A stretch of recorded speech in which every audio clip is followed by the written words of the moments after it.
Zo wordt het voegwerk ompakt en komen er facetruten. Binnen wordt het houten gewelf van de tjerken opknapt. In de balkoppen is houtrult voen. En ook onder de vliermat er wat gebeuren.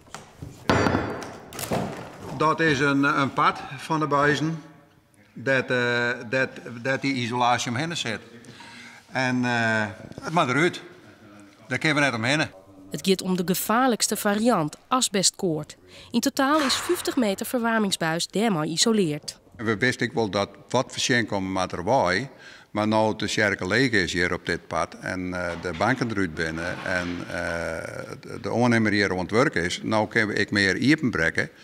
En nu kunnen we goed zien van hoeveel er zit. En dat is dus net mijn val.